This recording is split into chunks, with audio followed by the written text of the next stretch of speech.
when I ask you to make art, I'm asking you to reach out of your comfort zone to learn something new.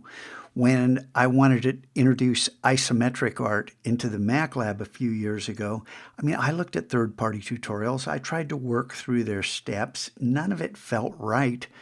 So I just kind of took what they gave me and tried to do it my own way. And the kids who were in here a couple years ago probably remember that day after day after day, I kept coming up with an improved version of how to generate this type of imagery.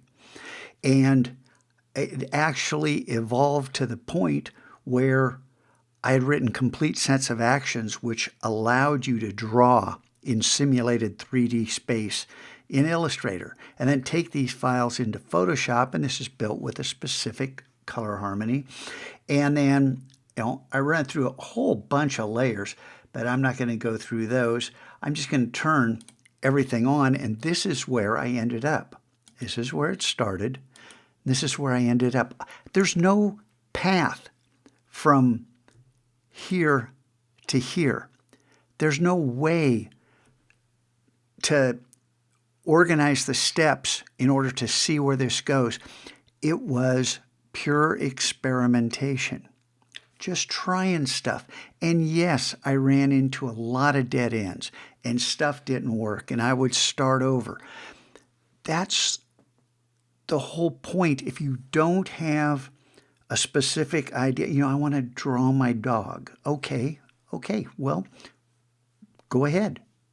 Good luck getting her to sit still, but that's half the fun too. What do you want to do?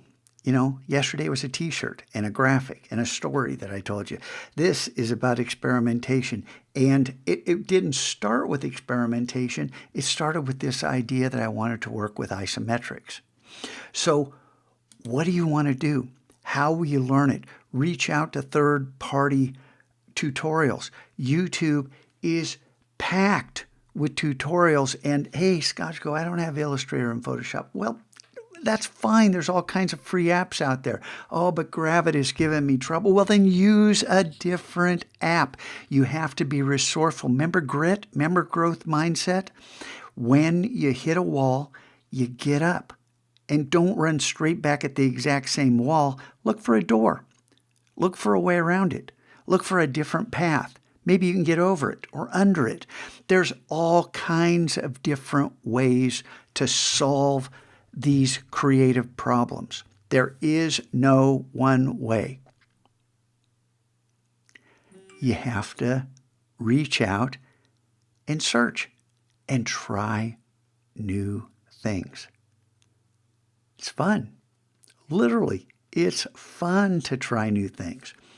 And this is actual size. Actually, this is half actual size because I'm on a 5K monitor. If I hit Command Plus, this is actual size of this image because I'm working really large. This is 5,000 pixels square. And there's some fun stuff going on here. Have some fun yourself.